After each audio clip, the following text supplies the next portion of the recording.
Sejam bem-vindos ao Parece Óbvio. Hoje, fora do estúdio, estamos aqui visitando um dos nossos parceiros, que é a Clínica Singular. Chegamos aqui, fomos recebidos pela Marcelene, que é sócia da clínica, um espaço muito bonito, muito legal aqui.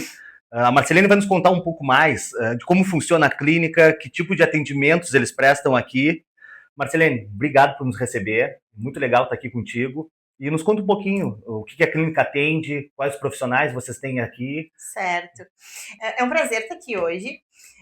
A clínica é uma clínica multiprofissional, tá? Nós temos psicólogo, temos terapeuta ocupacional, psicopedagogo, fonoaudiólogo, temos nutrição também. Legal. É uma clínica que atende tanto adulto quanto adolescente, criança, e a gente trabalha com todos os públicos. Tem meninas que são especialistas em diversas áreas, então a gente está aqui para receber todo o público.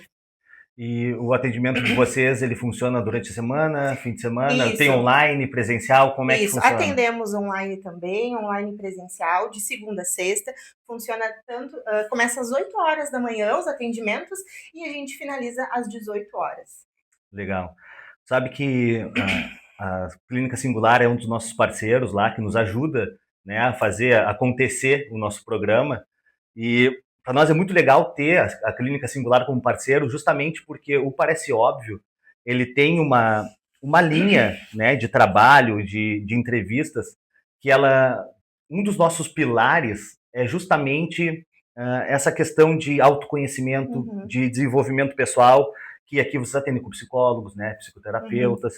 Então, essa parceria para nós, ela tem muito valor justamente porque a gente está olhando para horizontes semelhantes, né? uhum, E lá, quando a gente trabalha, nas nossas entrevistas que a gente fez até agora, e que a gente sempre tenta priorizar esses dois pilares, principalmente de autoconhecimento e desenvolvimento pessoal, uhum, a gente tem conversado muito sobre a questão da saúde mental das pessoas, tá? uhum, E um dos tópicos que mais vem, que mais, né, são abordados, independente do nicho que o entrevistado trabalhe, e talvez por ser uma realidade muito atual, é a questão das relações das pessoas nas redes sociais. uhum, Né? Então, hoje, aqui nessa visita, a gente vai aproveitar para fazer uma consulta uhum. rapidinho contigo também. Eu prometo não expandir muito, mas vamos aproveitar que a gente está aqui contigo, porque a gente tem percebido realmente, quando a gente conversa com as pessoas lá, que as redes sociais, de uma maneira geral, elas têm sido um fator de geração de ansiedade, né, de prejudicial, assim, de certa forma, para a vida das pessoas, no sentido de que elas acabam, ali nas redes sociais, às vezes, vivendo uma realidade que não existe. Aqui nos atendimentos que vocês fazem, nos pacientes que vocês têm, tu como psicóloga, né, tu percebe isso? Tu acha que isso tem realmente relevância na vida das pessoas, tá? Esse contato com a rede social, tu acha que afeta elas de alguma forma? E aí eu já vou te fazer uma pergunta que a gente faz sempre para os nossos Uhum. convidados lá no programa, que é nesse mundo, né, moderno, tecnológico, de relações via rede social, relações à distância, o que parece óbvio quando a gente olha para esse cenário, mas que precisa ser dito, né? Quando tu atende Uhum, teus pacientes lá, o que tu precisa falar para eles que, embora seja óbvio, tu sempre tem que repetir para uhum. eles, Tem muita coisa que é óbvia, né? com certeza. Mas assim, acho que uma das principais coisas é: você está no controle, e não a rede social está controlando você. Então acho que isso é a principal, assim, é muito óbvio, porque é um celular, é algo que tu escolhe pegar, tu escolhe abrir, é o ser humano que utiliza essa ferramenta, não é a ferramenta que utiliza o ser humano. Então é muito óbvio que é o ser humano que a controla, mas não é o que a gente vê na realidade. A gente tem, quando a gente fala assim, né, falando de clínica, percebo sim que há um prejuízo em diversos âmbitos da vida. E aí a gente tem que pensar que público, de que público a gente está falando. Se a gente está falando do adulto, se a gente está falando do adolescente, ou se a gente está falando da criança. Porque são nichos diferentes para a gente pensar o que a rede social está fazendo com cada público, tá? A gente tem que analisar primeiro, tem alguns dados, tá? Em torno de 50 bilhões de pessoas têm acesso a internet, a rede social. Isso equivale a mais de 60% da população mundial. A gente pode pensar que 40% não tem acesso, mas a gente tem 60%, mais de 60% que tem acesso. E o número é impressionante, né? O número é altíssimo. Altíssimo. Então, assim, e teve uma alta muito grande com pouco tempo, né? Se a gente pensar numa linha do tempo, Marcos, por exemplo, a gente tem a geração Y, né? E a geração Z. Geração Y é a galera da nossa geração. Sim, anos 90. Pessoal, até Anos ali, 90. em média, anos 90, final de anos 90. Seriam os millennials que chamam? Isso. É millennials ou millennials? Millennial. geração Y, né? Mais fácil. Tá, beleza. A partir, em média, dos anos 2000, a gente começa com a geração Z. E aí, que começa também a explodir a internet, a explodir rede social. Já não é mais internet de escada. Exato. Não, ainda é, né? Ainda é. Já tinha, mas já tá começando já um acesso. começa ali. Por exemplo, o Orkut, Facebook, meados de 2004, tá? Que foram as primeiras redes sociais. Mas que ainda, a galera que nasceu ali anos 90, que tá, por exemplo, iniciando uma adolescência nessa época, ainda tem isso, ainda tem uma rede de escada. Né? Ainda tem um computador, muitas vezes, que tem que dividir entre a família, né? Sim. Então não tem aquele acesso. Perto ali de 2010, depois, eu acho que 2010, explode os smartphones. Que é quando começa o acesso em massa. Assim, muito disponível. E aí a gente pensa, 2010 é muito recente.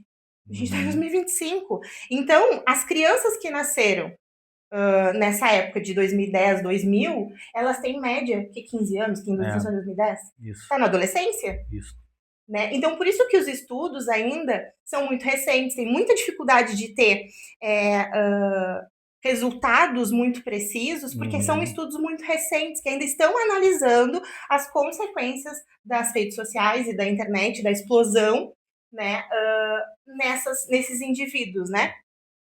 Então, assim, a gente precisa... Por que a gente precisa pensar de quem a gente está falando? Porque quando a gente está falando de um adulto pensando que são, hoje, né, os adultos mesmo, assim, mais de 25 anos, 30 anos, ainda é da geração Y.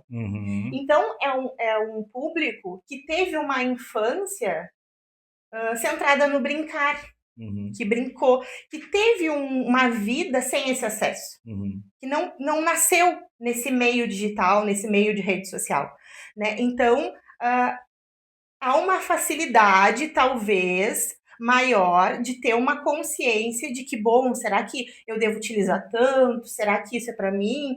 Né? As pessoas costumam hoje, tu olha, por exemplo, nas redes sociais, adoro ver quando passa ali no feed, por exemplo, o que era moda na época, sei lá, 1990. Sim, e a galera fica assim, meu Deus, que saudade, aí como era bom. Uma nostalgia. Tem essa capacidade de comparar. Mas os adolescentes e as crianças de hoje, elas não têm comparação, porque elas nascem nesse mundo. Sim. E aí a gente pensa que as consequências podem ser muito maiores. Claro. Muito maiores. Não se tem muitos estudos que trazem uma relação de causalidade de saúde mental, problemas de saúde mental, com rede social. Né? A gente tem correlações, mas não necessariamente causalidade, tá? Mesmo assim, a gente nota, eu que sou profissional e atendo na clínica, noto que há sim relações de causalidade. Né? Mas não, eu tô te dizendo isso que eu observo clinicamente. Sim, uma análise clínica, não uma análise... Não um estudo, né? Que tem total diferença. Então, assim, o que me preocupa mais hoje pensando em saúde mental e rede social? Crianças e adolescentes. Os adultos se prejudicam muitas vezes? Sim, tem prejuízo. Mas a gente também tem outras questões, que as crianças e os adolescentes, eles são mais vulneráveis. Por uma série de questões, mas principalmente pela não formação total do cérebro. A gente sabe que o córtex pré-frontal é uma área do cérebro que vai se formar lá aos 25 anos, totalmente. Sim. E é uma área muito importante das funções executivas. É uma área que regula emoções, é uma área que ajuda no autocontrole. Então, imagina, um adolescente e uma criança que não tem essa capacidade com acesso a um telefone. E aí é um telefone que as redes sociais, elas são feitas para te manter ali. Sim. Elas são pensadas para ti, o tal dos algoritmos, né? Uhum. Eles são pensados para te manter ali, para te trazer informações atrás de informações que te prendam ali. E ele aprende, né? Ele aprende, o algoritmo aprende o teu padrão, né, de comportamento. Exatamente, né? Ele aprende o teu padrão. Então ele quer te manter ali, ele não quer te tirar dali. Sim. Tu tem uma bomba de dopamina que está sendo exercida no teu corpo, que cada vez tu quer mais, cada vez tu quer mais. Só que é num curto espaço de tempo, entende? É diferente. Por exemplo, tá? Vou te dar um exemplo. A gente fala muito das crianças. Hoje, uma das pautas, né, na clínica, porque eu atendo público infantil, atendo público adolescente, atendo público adulto. E das crianças, minha criança não pode se frustrar. Não sabe se frustrar, meu Deus, chora. É normal do desenvolvimento, já é algo natural do desenvolvimento da criança. Mas pensa, por exemplo, tu coloca teu filho no futebol, tua filha no futebol. Ele vai jogar lá uma partida, perdeu. Ele vai chorar, ele vai ficar triste, enfim, vai se frustrar. Mas tu vai ser o quê? O apoio emocional dele, tu vai ajudá-lo, vai acolhê-lo, vai mostrar para ele o que ele tá sentindo, ok. Vai passar e ele vai aprendendo a lidar com aquela emoção. Uma criança que joga online, perdeu, joga de novo. Perdeu. Não dá tempo. Ficou triste, mas já vou botar outra partida. Sim. Vou jogar de novo porque eu quero ganhar. Sim. Entende? Uhum. Não tenho tempo para entender aquela emoção. Claro, aí a criança vive nessa dinâmica, quando volta para o mundo real, ela não sabe sentir aquilo. Ela simplesmente não sabe. Então, é muito complicado mesmo a gente pensar que essa ferramenta está sendo disponibilizada sem critério algum para as crianças, que essa é a grande questão, porque as redes sociais e a internet, elas são uma ferramenta muito potencializadora para N coisas, inclusive para aprendizagem. Claro, claro. Só que quando ela não tem um cuidado por parte dos pais, pensando em criança e adolescente, porque aí a gente está falando de responsabilidade, e do Estado também, né, porque também é responsabilidade do Estado, aí a gente pensa num dado muito preocupante. Por exemplo, hoje os bebês nascem, né? Quando o bebê nasce, média lá por volta de 9, 12 meses, ele começa a apontar. É uma das formas de se comunicar, uma comunicação expressiva. Então, ele aponta o que ele quer. Hoje, o apontar dos bebês já não é mais só para se comunicar. Sim, é para girar a tela. É para girar a tela. Tu vai ver, às vezes, uma criança que nem aponta para se comunicar expressivamente, tu tá lá com o celular mexendo, porque os pais mexem com a criança no colo, e a criança já tá assim, ó, tá aprendendo a apontar através do rolar de tela. Exato. Entende? Uma habilidade que ela tem função, principalmente de comunicação. Então, é muito grave o que a gente está vivendo, mas como tudo que é novo, primeiro vem a bomba e depois começa a se pensar... Coletar os dados e, né, nas reorganizar. soluções do que tu vai fazer. Assim como foi com o cigarro, quando, né, todo mundo fumava e depois foi se diminuindo, assim como é o carro, que é um meio de transporte utilizado, mas que antigamente também não tinha nenhum tipo de segurança. Exato. Nós ainda pegamos a geração que andava no porta-mala, andava sem cinto, andava em pé no banco. Exatamente, podia beber e dirigir. Ainda tinha um nível ali que tu podia beber. Então, assim, aos poucos, só que o que a gente sempre pensa é assim, o quanto de gente nesse processo se prejudica. Claro. Né? Quanto mais cedo tu conseguir observar as consequências negativas disso e intervir, menos pessoas se prejudicam nesse processo. Então, realmente, Marcos, assim, as redes sociais, elas são ótimas, tanto que hoje a gente está aqui, né, e se divulga, muita gente trabalha com isso. Exatamente. Né? Vai divulgar hoje, o Parece Óbvio, numa rede social, que inclusive também alguns estudos trazem, né, e tem que é uma das redes sociais menos prejudiciais é o YouTube. Hoje, né? Porque ele trabalha com vídeos mais longos e tal, o pessoal busca muito também para conteúdos mais densos, para estudo, e as outras elas acabam sendo redes sociais mais rápidas. Sim. Mas Claro, é uma boa ferramenta, e eu vejo isso aqui, tem muito paciente que trabalha com rede social, por exemplo, Claro, né? Mas é uma ferramenta que precisa ser estudada e ser analisada. Eu acho que os órgãos precisam também intervir nesse sentido, escola, não poder. É óbvio que o celular vai prejudicar a aprendizagem de um adolescente. É claro. óbvio. Como é que tu aprende matemática se tu tá Mexendo no celular. mexendo no É, celular, do né? ambiente, questão do ambiente, né? Capacidade atencional. As pessoas não Uhum. têm capacidade atencional. Também tem estudos que mostram que se tu estiver estudando e o teu celular estiver no mesmo ambiente que tu estás, mesmo ambiente, é tipo assim, a gente tá aqui, mas o celular tá lá no canto. Ele prejudica. Uhum. Sim.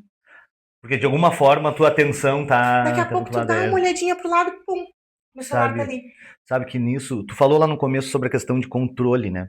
E ontem, inclusive, eu tava prestando atenção numa situação em casa com as crianças, assim, eles estavam ali conosco conversando, eles não falam, né? A gente estava conversando, eles Uhum, estavam ali conosco e, e a gente estava, eu e a Débora, cada um no celular. A Débora, minha esposa, estava no celular e eu estava no meu celular mexendo, né?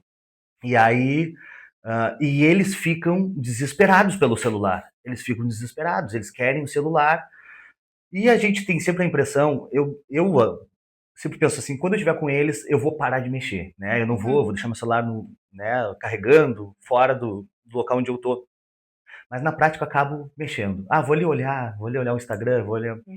E aí a gente vem com essa falsa sensação de controle, e às vezes me assemelha, tu falou do cigarro também, me assemelha, eu me sinto semelhante um pouco àquele viciado em cigarro, por exemplo, que fala assim, ó, não, eu não sou viciado, eu paro quando eu quero. Aham. Então, me parece que assim a gente está vivendo com a rede social, né, com acesso à informação, algo semelhante àquela pessoa que se vicia em algo Uhum, que na verdade é físico ali, né? A questão da nicotina vai te viciar. uhum, uhum, Eu não sei como isso vai funcionar dentro do nosso corpo, a questão, né, neurológica, mas de fato a gente está ficando viciado, uhum, né? E aí eu comentei até com a Débora isso, disse, olha, a gente fala, mas na prática a gente não tem controle nenhum sobre isso. uhum, Então a gente fala, a gente conversa, que é importante, não dá o exemplo para eles, né? Mas no dia a dia passa cada um no celular e não uhum, consegue largar. E a verdade é que não consegue largar. uhum, Ontem eu comecei a perceber isso. Não, espera aí, a gente não consegue largar isso aqui. Não é uma questão de, eu tô mexendo aqui um pouquinho, só, mas eu vou ali e deixo quando eu quiser. Não, tu não consegue mais largar a rede social, tu não uhum. consegue largar o celular. E é evidente que isso vai influenciar as crianças, né? Meus filhos são bebês, eles nem se falam, vão ser muito influenciados por isso. Mas, como tu disse, crianças, adolescentes, principalmente nessa fase em que eles não têm ali o neocórtex já totalmente formado, imagina o quanto isso não afeta eles também, e principalmente quando viram crianças e adolescentes, que aí não é mais eles vendo alguém mexer, é eles mexendo Uhum, diretamente, né? uhum, uhum. O quanto isso não afeta eles. E, como tu disse, em análises clínicas aqui, tu consegue perceber já alterações, né, Uhum, nas pessoas. uhum, uhum. E o que eu queria te saber, assim, te perguntar, se a gente fosse falar para as pessoas em casa, e para os pais principalmente, né, que também estão viciados, né? Uhum, uhum, Mas se eles pudessem perceber alguns sintomas, talvez sintomas, mas alguns indícios assim de que aquele uso da rede social, aquele uso do celular está causando ansiedade, está mudando o humor da criança uhum, ou do adolescente. Que tipos de sintomas, assim, tu atendendo, tu vê que podem ser um sinalizador para as pessoas, uhum, assim, ó, uhum, quando teu filho começar a apresentar alguns desses sintomas, fica atento, né? E aí, em que momento a pessoa procurar um profissional, né? uhum. Como vocês aqui. Tá, exatamente isso, assim, os sintomas eles são muito parecidos, às vezes, até com pessoas que são, viciadas e que deixam, sabe, o vício. Uhum, Então, irritabilidade, uhum, relativo a redes sociais, começa um isolamento social. Então, assim, eu tô viciada, mas eu também não quero mais, interagir com os meus amigos, eu não saio com os meus amigos, as crianças não querem brincar. uhum, Gente, brincar para criança é tudo. É a ferramenta de aprendizagem. Uma criança que deixa de brincar, que deixa de interagir para mexer no celular, a gente já tem um problema, uhum, entende? Porque uma infância, e até tem um livro que traz esses termos de infância centrada no brincar, e infância centrada no celular. Uma infância que não tem essa possibilidade social, ela prejudica a criança em N aspectos da vida dela e do desenvolvimento dela. Então, assim, irritabilidade, isolamento social, um limiar muito baixo, a frustração. A criança naturalmente já tem, porque está aprendendo, mas assim, sabe aquele limiar muito baixo Sim. que a gente percebe, né, que não tá, que não é o comum do desenvolvimento natural de uma criança. Deixa eu pensar outros sintomas também que apareçam. Uma criança realmente muito irritada, mas com sintomas mais depressivos, então que chora muito quando está longe do celular, né? Então, esses são sintomas muito fáceis de serem analisados. Sintomas de abstinência, entende? realmente, que geralmente... Só que assim, o que também é importante lembrar, tá? E aí, o indivíduo, ele é um ser singular. Exatamente por isso Sim. o nome da clínica, claro. né? Então, a gente não tem uma receita de bolo, embora a gente tenha alguns indícios para tudo, a gente tem o DSM, né, com vários sintomas para vários transtornos, mas a gente precisa sempre considerar que o indivíduo ele é singular. Então, ele não só tem a questão genética, tem a questão ambiental, né? Qual a cultura dessa família, dependendo da cultura, muda. Vai mudar até o sintoma, tu entende? Então é isso. Mas mais do que isso, é os pais perceberem. Aí que tá. Às vezes, a criança tá dando todos os indícios, e aí os pais não percebem, porque eles também estão no celular. Entende? Exato. E aí, então, pra criança parar de gritar e pra criança parar de ficar irritada e não se frustrar, toma o celular. Que daí me dá paz. Dá paz. E a gente sabe que a nova configuração social é uma configuração que dificulta essa interação, porque hoje a gente tem, antigamente a configuração social era da mulher ficar cuidando, né, das crianças, na sua maior parte. Hoje as mulheres trabalham, né, têm a sua vida, as pessoas querem ter a sua vida independente. E aí, claro, chega cansado. É difícil, criar uma criança é difícil, e é muito importante saber disso. É difícil pra caramba. Tu precisa dispor de tempo para criar esse teu filho, né? Só que isso é difícil, porque tu também quer ter um momento de lazer.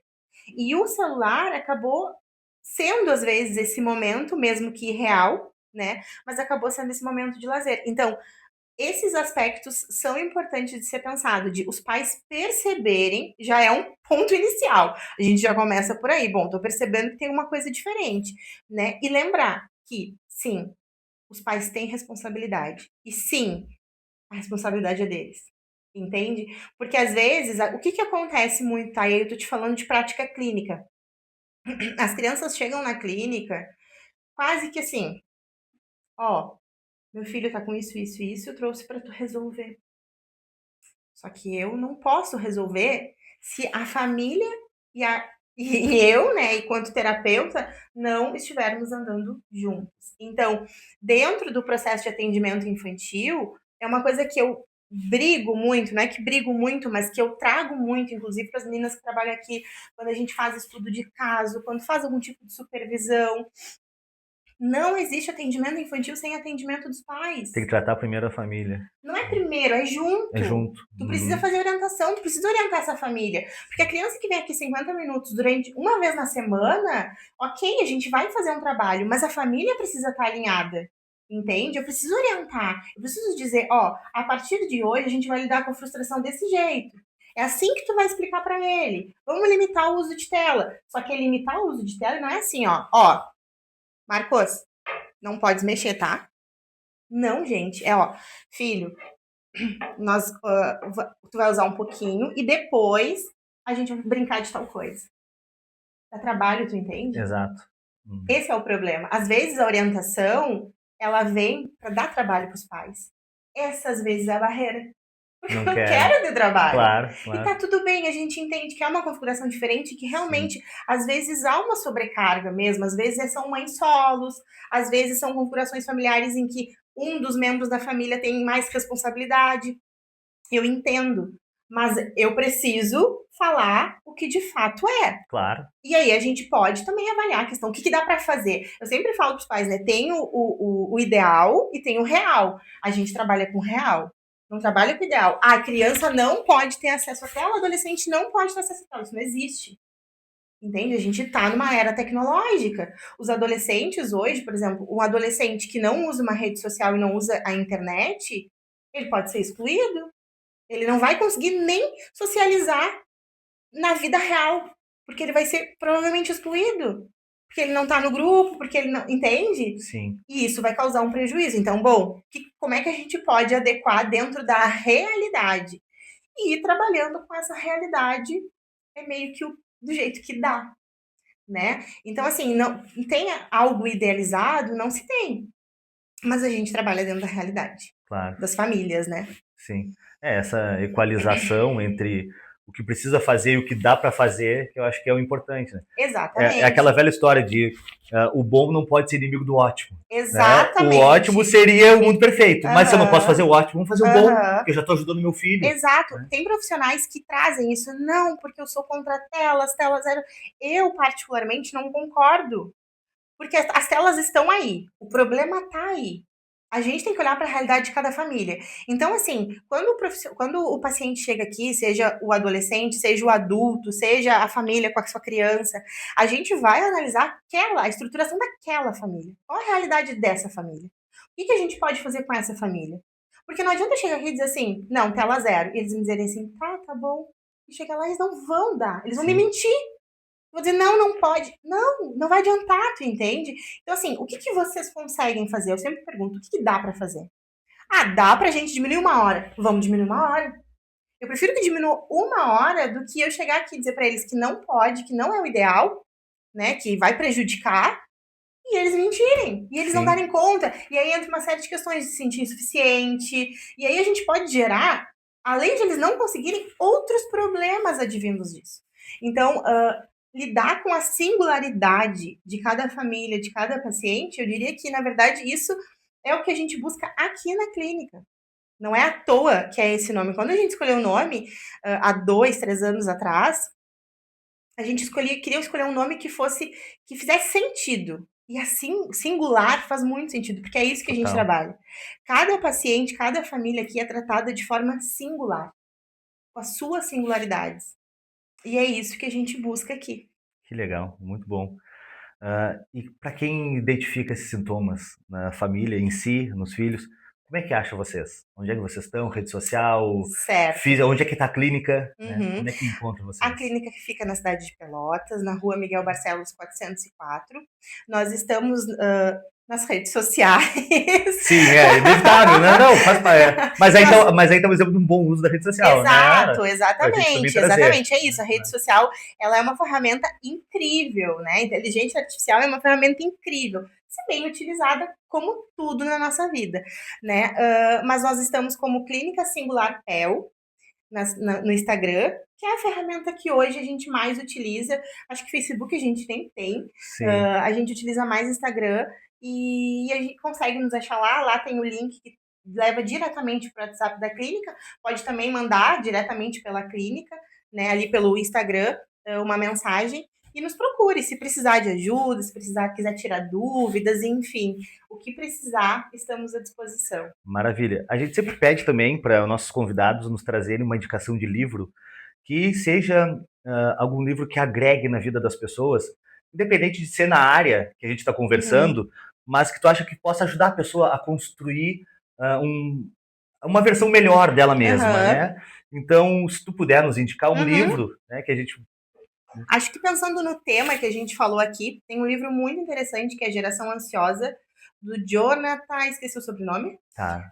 Mas pelo nome vão achar, Geração Ansiosa. E a gente deixa o link depois também pro pessoal ali para... Geração Ansiosa é um livro bem atual, que fala até esses termos que eu usei de infância centrada no celular, infância centrada na brincadeira, no brincar, são termos que ele traz.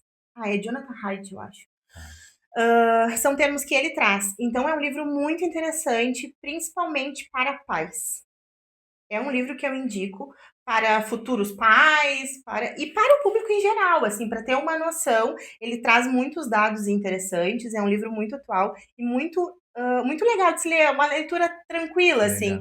E eu acho que seria a indicação de hoje, pensando no tema do qual a gente abordou aqui. Muito legal. Marcelene, obrigado, tá? Em nome do Parece Óbvio, obrigado pela parceria que vocês têm conosco, obrigado por nos receber aqui, né? Nós achamos muito linda a clínica de vocês, ficamos impressionados mesmo com a clínica, muito legal, o ambiente show, assim, né? Muito, muito acolhedor. É o que né? a gente sempre escuta, viu, Marcos? Que o ambiente é acolhedor. Não, mas é muito acolhedor, né? Isso é algo que a gente sempre escuta das famílias, como aqui é acolhedor. Agora, depois eu vou botar no Instagram lá um videozinho da sala de vocês ali para as crianças, que a gente se impressionou, assim, né? Muito bonito, muito bem cuidado, tudo feito. Dá para ver que foi feito com muito carinho, realmente, para quem vocês recebem aqui. Obrigado mais uma vez. Eu que agradeço. Então, tá. Lembrando pra galera deixar o like, compartilhar o vídeo. Importantíssimo. Isso a gente sempre pede. É que geralmente quem pede é a Marciele lá, né? Não sou eu que peço. Mas a Marciele tá aqui atrás das câmeras, né? Hoje. Nossa irmã, Marciele, né? Mas geralmente é ela que pede, mas eu vou deixar o pedido agora, talvez, já que a Marciele lembrou, né? Que eu não ia lembrar. Deixa o like aí, pessoal. Se inscrevam no canal, sigam lá a clínica também. Para nós é muito importante, né? E ter o feedback de vocês, comentem lá o que vocês acham do vídeo. Não só para o algoritmo entender que está dando interação, mas para a gente também entender o que a gente está fazendo de certo, o que está fazendo de errado e poder melhorar, né? Que a nossa ideia é melhorar. Então, é muito importante a participação de vocês. Obrigado por estarem aqui mais uma vez. Foi um prazer. Obrigado. Obrigada pela conversa. Um brindezinho. Valeu.